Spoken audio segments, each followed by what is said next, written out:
दोस्तों, आज हम आपको एक ऐसी कथा सुनाएंगे जिसे सुनकर आपका विश्वास लड्डू गोपाल के प्रति और बढ़ जाएगा।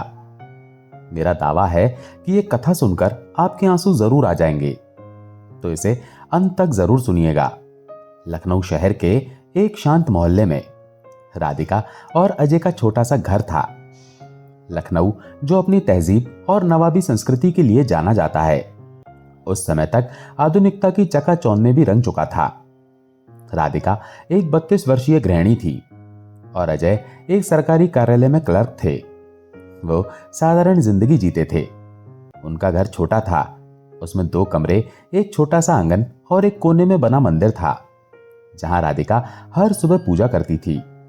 लेकिन उनकी जिंदगी में एक कमी थी जो हर दिन उनके दिल को कचोटती थी। वो थी संतान की कमी। शादी को 10 साल हो चुके थे। राधिका और अजय ने हर मुमकिन कोशिश की थी। डॉक्टरों के पास गए, दवाइयां ली, टेस्ट करवाए। सारी रिपोर्ट्स नॉर्मल थी। हर बार डॉक्टर यही कहते, सब ठीक है, बस धैर्य रखें। लेकिन धैर्य भी अब जवाब दे रहा था। महावारी आने पर राधिका की आंखों में हर महीने निराशा के आंसू छलकते। पड़ोसियों की बातें, रिश्तेदारों के ताने और समाज का दबाव उसे और तोड़ता। कोई कहता बच्चा गोद ले लो, कोई कहता किसी बाबा के पास जाओ। लेकिन राधिका का मन इन सब बातों में नहीं लगता। वो भगवान कृष्ण की भक्त थी। हर सुबह वो अपने छोटे से मंदिर में बैठती, माथा टेकती और प्रार्थना करती, हे गोपाल, मुझे एक संतान का सुख दे दो, मेरी गोद भर दो। राधिका की जिंदगी में तब एक नया मोड़ आया जब उसके मोहल्ले की कुछ महिलाएं वृंदावन जाने की योजना बनाने लगी। वृंदावन, वो पवित्र नगरी जहां भगवान कृष्ण की लीलाएं हुई थी, जहां यमुना की लहरें आज भी श्री कृष्ण के गीत गाती हैं। एक दिन मोहल्ले की सरला दीदी ने राधिका से कहा, राधिका, हमारे साथ वृंदावन चल। वृंदावन की मिट्टी में बड़ा जादू है। एक बार बांके बिहारी के दर्शन कर ले, सब ठीक हो जाएगा। राधिका का मन असमंजस में था। उसने इस बारे में अजय से बात की। अजय, जो हमेशा उसका हौसला बढ़ाता था, बोला, जाओ राधिका, वृंदावन हो आओ, शायद वहां से कुछ अच्छा हो और तुम्हारा मन भी कुछ ठीक हो जाए। अजय की बात मानकर राधिका ने वृंदावन जाने का प्लान बनाया। राधिका और मोहल्ले की 6 अन्य महिलाएं वृंदावन पहुंची। बस का सफर लंबा था, लेकिन राधिका के मन में एक अजीब सी शांति थी। वृंदावन की गलियां सकरी थीं, लेकिन हर कोने से भक्ति की सुगंध आती थी। मंदिरों की घंटियां, भजन की धुन और राधा कृष्ण के जयकारे। सभी महिलाएं बांके बिहारी मंदिर गईं और ठाकुर जी के दर्शन किए। राधिका की आंखों से ना जाने क्यों आंसू बहने लगे। वो बहुत भावुक हो गई। उसने अपनी आंखें बंद की और ठाकुर जी से प्रार्थना की। फिर वे यमुना के घाट पर गईं, जहां राधिका ने स्नान किया और मन ही मन ठाकुर जी से बातें की। वापस लौटते समय राधिका की नजर एक छोटी सी दुकान पर पड़ी। दुकान का नाम था कृष्ण कृपा भंडार। वहां तरह तरह की मूर्तियां थीं, राधा कृष्ण, बांके बिहारी और लड्डू गोपाल। राधिका की नजर एक छोटी सी मूर्ति पर टिक गई। वो पीतल की बनी लड्डू गोपाल की मूर्ति थी। नन्हे से बाल कृष्ण हाथ में लड्डू लिए और उनका दूसरा हाथ आशीर्वाद की मुद्रा में था। उनके चेहरे पर ऐसी मुस्कुराहट थी जिसे देखकर कोई भी मंत्रमुग्ध हो जाता। उनकी आंखें इतनी जीवंत थीं कि राधिका का मन उनमें खो गया। वो एक टक मूर्ति को देखे जा रही थी। उनको इस तरह देखकर दुकानदार ने मुस्कुराकर कहा, बहन जी, ये लड्डू गोपाल हैं, इन्हें घर ले जाइए। ये आपके जीवन में ढेर सारी खुशियां लाएंगे। राधिका ने न्योछावर देकर वो मूर्ति ले ली। उसने मूर्ति को अपने दुपट्टे में लपेटा और घर ले आई। घर पहुंचकर उसने मूर्ति को अपने छोटे से मंदिर में स्थापित किया। उसने लड्डू गोपाल को स्नान कराया, नए वस्त्र पहनाए, चंदन का तिलक लगाया और एक छोटा सा लड्डू बनाकर भोग लगाया। वृंदावन से आने के बाद राधिका के अंदर सकारात्मक बदलाव देखकर अजय भी अब निश्चिंत था। राधिका ने लड्डू गोपाल की सेवा शुरू की। हर सुबह वो उन्हें स्नान कराती, नए कपड़े पहनाती और भोग लगाती। सेवा करते करते राधिका के मन में लड्डू गोपाल के प्रति भाव उत्पन्न होने लगे। राधिका को ऐसा लगने लगा जैसे लड्डू गोपाल उसकी अपनी ही संतान है। वो उन्हें लल्ला कहकर पुकारने लगी। लल्ला आज माखन खाओ। लल्ला देखो तुम्हारे लिए नया कुर्ता सिया है। वो हंसती उनसे बातें करती जैसे वो सचमुच उनका बेटा हो। अजय भी इस भक्ति को देखकर खुश होता। राधिका की जिंदगी में एक नई रोशनी आ गई थी। वो अब पहले से ज्यादा खुश रहती। उसका मन शांत रहता और चेहरे पर एक अजीब सा तेज था। पड़ोसी भी कहते, राधिका तुम अब बदल गई हो। पहले तुम उदास रहती थी, अब तो चमक रही हो। लड्डू गोपाल के आने के कुछ महीनों बाद राधिका को एक सुबह अजीब सी बेचैनी हुई। उसने अजय से कहा, मुझे कुछ अजीब सा लग रहा है, मेरा जी मचल रहा है। अजय ने कहा, चिंता मत करो, डॉक्टर के पास चलते हैं। अजय राधिका को लेकर डॉक्टर के पास पहुंचा। डॉक्टर ने राधिका की जांच की और मुस्कुराकर कहा, बधाई हो, आप मां बनने वाली हैं। यह सुनकर राधिका और अजय की आंखें नम हो गईं। वे एक दूसरे को गले लगाकर रो पड़े। राधिका ने कहा, यह मेरे लल्ला की कृपा है। राधिका अपनी गर्भावस्था में भी लड्डू गोपाल की सेवा करती रही। उसके पूरे 9 महीने बहुत अच्छे से बीते, उसे कोई समस्या नहीं हुई। तय समय पर राधिका की नॉर्मल डिलीवरी हुई। राधिका ने एक स्वस्थ बेटे को जन्म दिया। उन्होंने उसका नाम रखा कृष्णा। पूरे मोहल्ले में खुशी की लहर दौड़ गई। लोग राधिका के घर आते, उसे बधाई देते। कोई कहता, देखा वृंदावन का जादू। कोई कहता, यह लड्डू गोपाल का चमत्कार है। राधिका हर किसी को बताती, मेरे लल्ला ने मेरी गोद भरी। सब कुछ बहुत अच्छा चल रहा था। धीरे धीरे कृष्णा बड़ा होने लगा। वो तेज तर्रार, होशियार और थोड़ा जिद्दी था। राधिका उसे लड्डू गोपाल की कहानियां सुनाती।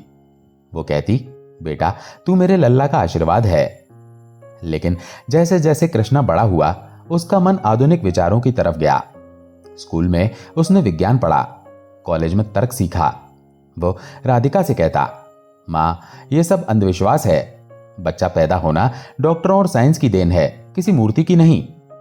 ये सुनकर राधिका चुप रह जाती, लेकिन मन ही मन दुखी होती। वो सोचती, हे लड्डू गोपाल, मेरे बेटे को भी विश्वास देना। समय गुजरता गया। कृष्णा ने अपनी पढ़ाई पूरी की और एक सरकारी बैंक में अधिकारी बन गया। उसकी जिंदगी सेट थी, अच्छी नौकरी, अच्छा घर और सम्मान।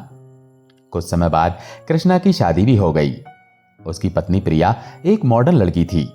वो एक निजी कंपनी में मार्केटिंग मैनेजर थी। प्रिया शहर में पली बड़ी थी और उसका नजरिया बहुत अलग था। वो लड्डू गोपाल की सेवा को पुरानी रीत मानती थी। वो राधिका का सम्मान करती थी, लेकिन पूजा पाठ में उसका मन नहीं लगता था। दोस्तों कहते हैं ना, बुढ़ापा एक ऐसा सत्य है जिसे सभी को स्वीकार करना पड़ता है। समय के साथ राधिका भी अब बूढ़ी हो चुकी थी। उसकी उम्र 60 के पार थी। उसके जोड़ों में दर्द रहता था, शरीर में कमजोरी रहती थी और वो बार बार बीमार हो जाती थी। अजय का कुछ साल पहले देहांत हो चुका था। अब राधिका अपने बेटे कृष्णा और बहू प्रिया पर निर्भर थी। वो अक्सर प्रिया से कहती, बहू मेरे लल्ला की सेवा कर लिया कर, मैं अब ज्यादा सेवा नहीं कर पाती। प्रिया हामी भरती, लेकिन जल्दीबाजी में पूजा करती। वो भोग लगाती, लेकिन बेमन से। राधिका अपनी बहू को ऐसे अपने लल्ला की बेमन से सेवा करते देखती तो उसे बहुत दुख होता, लेकिन वो कुछ कहती नहीं थी। वो सोचती, लल्ला मेरी बहू को माफ करना, इसे अभी तक तुम्हारी अनुभूति नहीं हुई है, इन्हें भी अपनी लीला दिखा दे। एक बार जन्माष्टमी का दिन था। लखनऊ में उत्सव का माहौल था। मोहल्ले में हर घर सजा था। मंदिरों में भजन कीर्तन चल रहे थे। राधिका के घर में जन्माष्टमी हमेशा खास होती थी। वो सुबह जल्दी उठती, लड्डू गोपाल को स्नान कराती, चंदन का लेप लगाती, रेशमी वस्त्र पहनाती, फूलों से सजाती, फिर भोग लगाती, माखन, लड्डू और फल। मोहल्ले के बच्चे उनके घर आते, उनके लड्डू गोपाल को झूला झुलाते और राधिका उन्हें प्रसाद देती। लेकिन इस बार राधिका की तबीयत ठीक नहीं थी। रात भर जोड़ों में दर्द रहा और सुबह उठने में बहुत मुश्किल हुई। उसने प्रिया से कहा, बहू आज मेरी तबीयत कुछ खराब है, तू मेरे लल्ला की सेवा कर दे। प्रिया उस समय किचन में व्यस्त थी। घर में कुछ मेहमान आने वाले थे, उसे खाना बनाना था, घर सजाना था। वो बोली, माँ जी थोड़ी देर में कर दूंगी, अभी बहुत काम है। राधिका ने दुखी होकर कहा, प्रिया, मेरे घर में हमेशा से सबसे पहला काम मेरे लल्ला की सेवा का होता आया है। आज जन्माष्टमी है, आज उनका जन्मदिन है। वैसे तू रोज अपने काम निपटाकर उनकी सेवा करती है, पर आज पहले उन्हें तैयार कर। प्रिया झुंझला गई। वो सोचती ये पुरानी बातें, मूर्ति है, क्या फर्क पड़ता है। लेकिन राधिका के जोर देने पर वो मंदिर की तरफ गई। उसने गुस्से में लड्डू गोपाल की मूर्ति उठाई, लेकिन जल्दीबाजी में उसका हाथ फिसला और मूर्ति नीचे गिर गई। धड़ाम की आवाज आई, मूर्ति फर्श पर गिर पड़ी। उसमें एक छोटी सी खरोंच भी आई। ये देखकर राधिका का दिल कांप गया। वो चीखी, हाय मेरे लल्ला को क्या हो गया। वो मूर्ति को गोद में उठाकर रोने लगी। लल्ला, तुम्हें चोट तो नहीं लगी? हाय रे मेरे बच्चे, ये क्या अनर्थ हो गया। राधिका बहुत जोर जोर से रोने लगी। उसने पूरा घर सर पर उठा लिया। इतने में कृष्णा भी काम से घर आ गया। उसने राधिका से पूछा, क्या बात है, क्यों इतनी जोर जोर से रो रही हो। पर राधिका तो अपने लल्ला को अपने सीने से लगाए रोए जा रही थी। फिर उसने प्रिया से पूछा तो उसने सारी बात बताई कि गलती से उसके हाथ से मूर्ति छूट गई और नीचे गिर गई। इस बात पर हंगामा मचा हुआ है। उसने अपना माथा पीटा और राधिका से बोला, मां, ये सिर्फ एक मूर्ति है, कुछ नहीं हुआ इसे, उठो। लेकिन राधिका नहीं मानी। वो रोते हुए बोली, बेटा डॉक्टर को बुला ला, मेरे लल्ला की जांच करवा, उन्हें चोट लगी है, देख खरोंच भी आई है। कृष्णा ने राधिका को बहुत समझाया, मां ये पीतल की मूर्ति है, इसमें डॉक्टर क्या करेगा। लेकिन राधिका टस से मस न हुई। वो मूर्ति को सहलाती रही जैसे कोई मां अपने बच्चे को संभालती है। धीरे धीरे शोर के कारण पूरे मोहल्ले में यह खबर फैल गई। बहुत सारे लोग इकट्ठे हो गए। कुछ हंसते तो कुछ दुखी होते। कोई कहता राधिका पागल हो गई है, कोई कहता उसकी भक्ति देखो कितना प्यार है। तभी मोहल्ले के एक बुजुर्ग रामदास जी आए। उन्होंने कृष्णा से पूछा, क्या हुआ है। कृष्णा ने कहा, अंकल जी मेरी मां पागल हो गई है, कहती है इस मूर्ति को चोट लगी है, डॉक्टर को बुलाओ। अब इन्हें कौन समझाए कि यह सिर्फ एक पीतल की मूर्ति है, इसे चोट नहीं लग सकती। लेकिन मेरी मां मानने को तैयार ही नहीं है। पूरे मोहल्ले के सामने तमाशा बना रखा है। रामदास जी मुस्कुराए और बोले, बेटा तेरी मां पागल नहीं है, वो भक्ति में डूबी है। एक काम कर, किसी डॉक्टर को पकड़ ला और उसे कहे कि वो तेरी मां से ये कहे कि उसका लल्ला ठीक है, तेरी मां शांत हो जाएगी। कृष्णा को रामदास की बात समझ आई। वो डॉक्टर को ढूंढने निकल पड़ा। उसने कई डॉक्टरों से बात की, लेकिन कोई नहीं माना। एक डॉक्टर ने हंसकर कहा, मूर्ति का इलाज, क्या मजाक है। दूसरा बोला, मैं व्यस्त हूं। कृष्णा हताश हो गया। वो सोचने लगा, मां को कैसे समझाऊं। तभी उसे एक युवा डॉक्टर विक्रम सिंह का पता चला। विक्रम नया नया डॉक्टर था और पैसे का लालची भी था। कृष्णा ने उसे 5,000 रुपए ऑफर किए। विक्रम ने सोचा 5 मिनट का काम है, आसानी से पैसे मिल जाएंगे। वो मान गया। कृष्णा के साथ विक्रम राधिका के घर पहुंचा। घर में काफी भीड़ थी। राधिका मूर्ति को गोद में लिए बैठी थी। रो रो कर उसकी आंखें लाल हो गई थी, चेहरा आंसुओं से भीगा हुआ था। इस सारे बखेड़े की वजह से प्रिया शर्मिंदगी से सिर झुकाए खड़ी थी।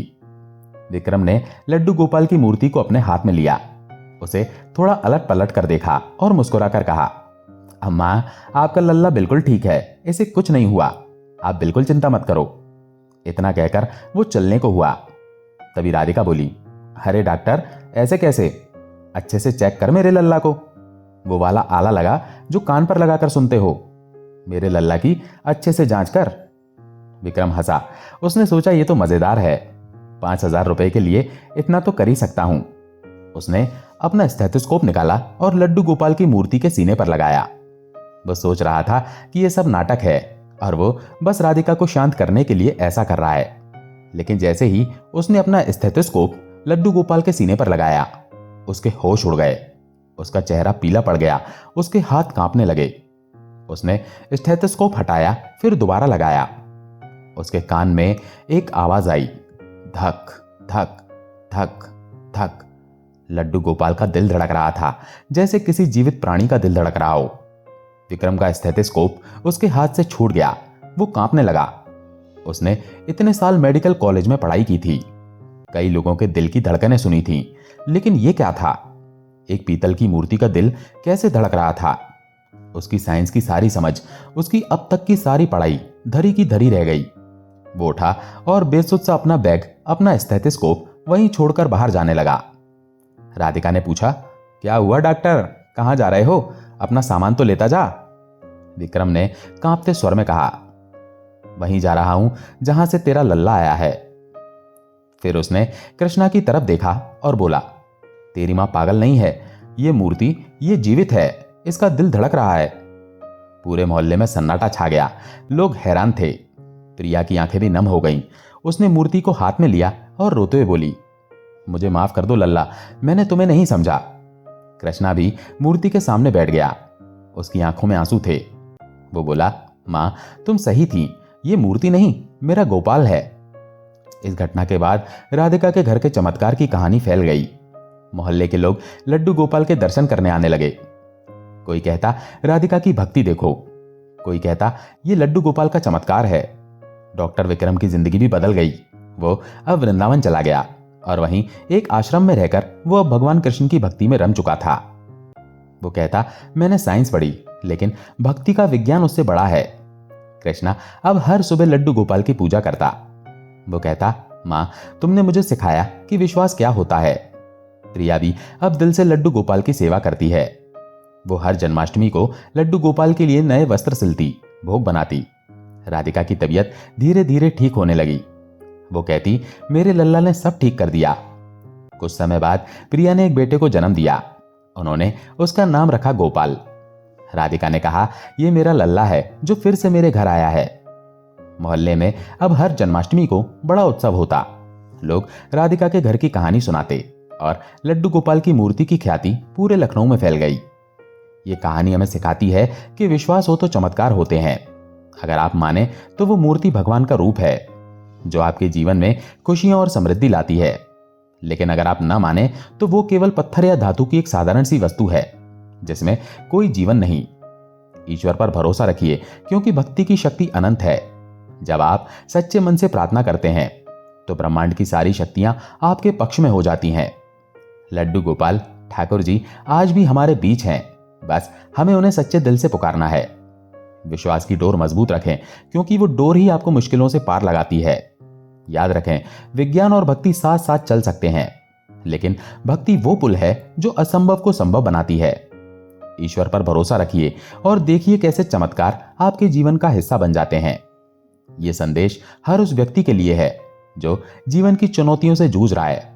धैर्य रखें, विश्वास रखें और भगवान की लीला का इंतजार करें, क्योंकि अंत में सब ठीक हो जाता है अगर आपका दिल शुद्ध है और विश्वास अटल है। दोस्तों, आशा है ये कहानी आपको पसंद आई होगी। अगर पसंद आई हो तो वीडियो को लाइक करके कमेंट में जय श्री कृष्णा जरूर लिखें। चैनल पर अगर पहली बार आए हैं तो चैनल को सब्सक्राइब जरूर करें। जय श्री कृष्णा।